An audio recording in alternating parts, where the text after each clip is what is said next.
Hey, it's James here from GoodGuitarist.com, and today I want to talk about using a metronome because, as you may or may not know, I have a community on my website, and everybody who takes one of my courses is welcome to join this community where we all help each other learn guitar. And long story short, I noticed people asking about using a metronome. So I figured I'd make a lesson for them and I'd share it with you guys here on YouTube as well, just so you can see the most basic way to use a metronome and then how to grow from there. Before we get started, really quick, if you like taking guitar lessons with me, please take a moment to like and subscribe. It really helps the channel, and I appreciate all of those of you who have already subscribed. I sincerely appreciate your support. Anyways, we're gonna start at the very beginning.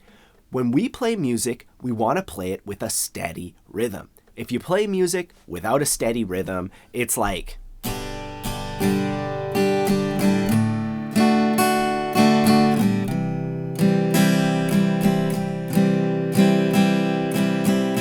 And in the past, they developed a steady rhythm simply by playing a lot or playing with other musicians who had a steady rhythm. You'd kind of just like pick it up off of them. We all don't have the time or place to just, be playing with other musicians all day. But luckily, we have this. This is a metronome, which is like the master of rhythm. And we get to steal that rhythm directly from the metronome.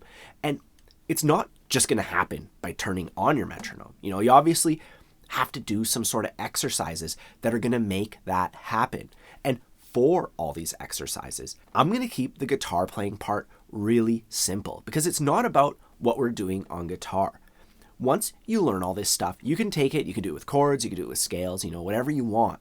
But for now, to learn these metronome exercises and keep it simple, we're going to use a single note. We're just going to play the open D string. We're going to start out, I'm going to put my metronome at 60 beats per minute.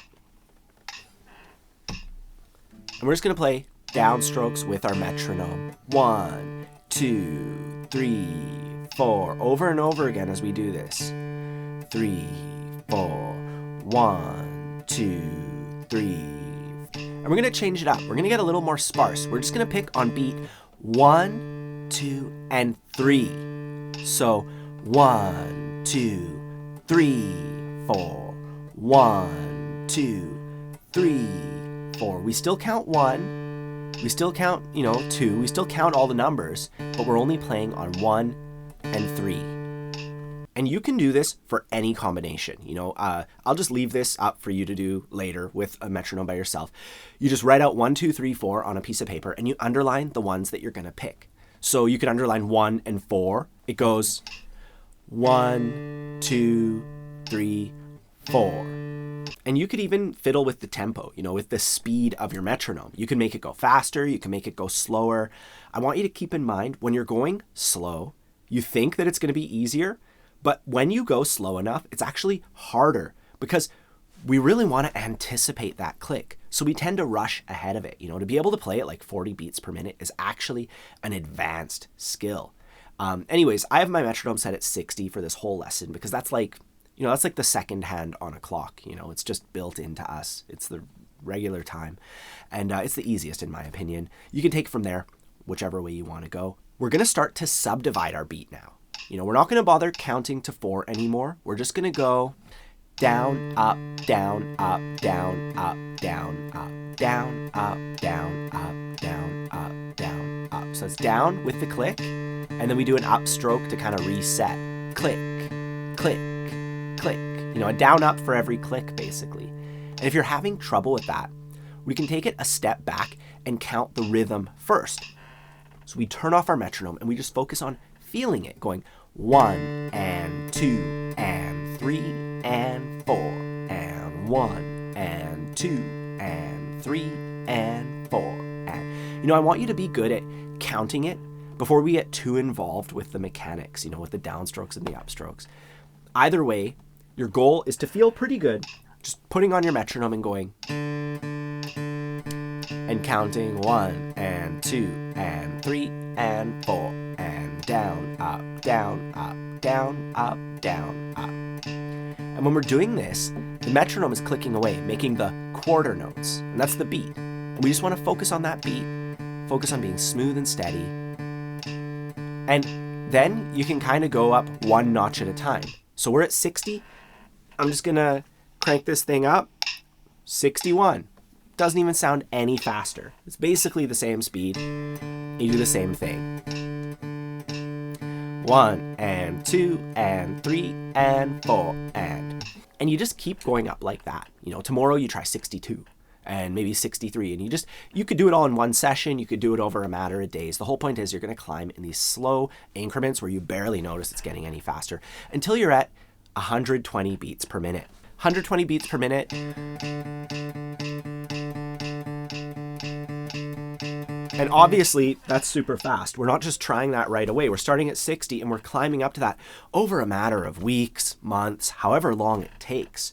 And that is one of the major milestones, is being able to play down, up, one time per click at 120 beats per minute.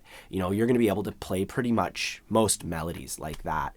And, you know, that's the biggest thing that a metronome does for us. Helps you stay accurate, get faster, and keep track of where you're at. Now, that exercise is enough for pretty much anybody who wants to improve their timing. But if you're at that point already and you want to go further, we can take our beat and we can subdivide it in different ways.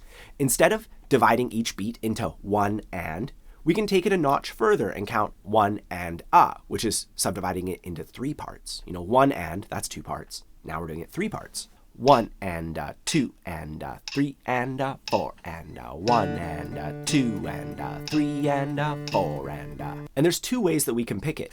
We can go down, up, down on one and and since we just did a downstroke, we're gonna continue the pattern. We're gonna go up, down, up on 2 and then down, up, down, up, down, up. And this way, we're still going down, up, down, up, down, up, down, up over and over again. So it satisfies our rule of, you know, alternate picking, going down, up, and following that pattern. 3 and 4 and 1 and 2 and 3 and 4 and But we're no longer playing downstrokes on the numbers. I'm playing down on beat 1, but I'm playing an upstroke on beat 2. So it kind of breaks that other rule about doing downstrokes on the numbers. So while it satisfies our alternate picking, it breaks that other rule. You know, for example, if I were to do a rhythm part like Stevie Ray Vaughan's Pride and Joy, I would actually go.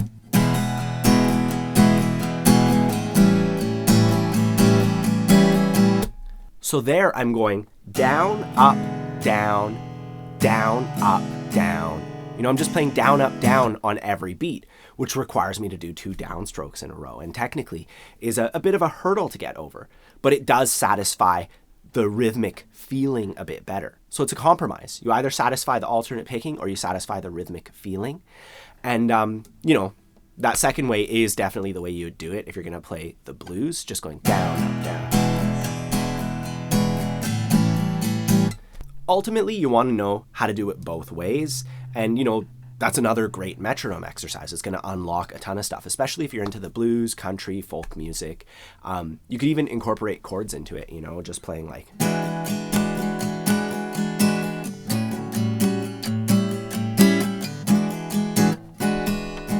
Now, moving on with subdivisions. Next up, we have 16th notes, and that's where we divide each beat into 4 bits. So 1.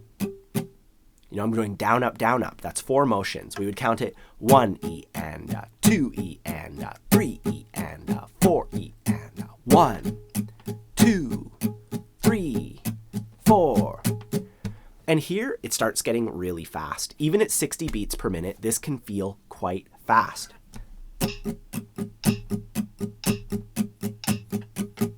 And by the way, if you can play down, up at 120, that's the same as doing these 16ths at 60, right? We're just doing double time, but half the speed. Either way though, to practice this, you can slow your metronome down. You don't want to do it too much or else it's going to be hard to anticipate the beat, but you know, maybe we could go down to like 50.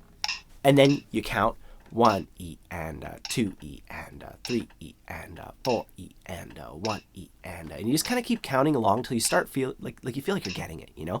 1 E and 2 E and 3 E and 4, then 1 E and 2 E and 3 E and 4 E and 1 E really listen to the metronome.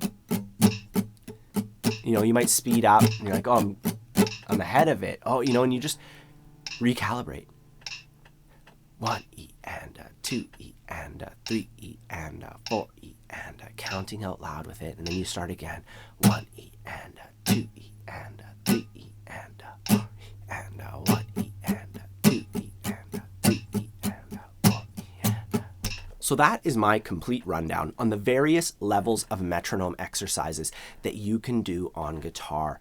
And it's up to your imagination. You know, you can be very creative with how you use the metronome. And I have a lot of friends who've come up with some really interesting exercises to work on different time signatures or subdivisions, like playing fives or whatever, you know. And what we did today, though, is a great start. When it comes to what you're practicing along with the metronome, before you go, I just want to let you know about my free ebook. It's free for all my subscribers. I'll put a link in the corner for it. I also have a bunch of courses that you can check out if you want. You know, it's just like a guided path to a specific goal. Like if you want to learn fingerstyle, or you want to get on top of bar chords, or improve your strumming and learn to strum and sing at the same time, you know, to hear rhythms, feel them out. You know, I have all that on my website, so I'll put a link for that as well. Either way, have a fun time practicing, and I'll see you soon.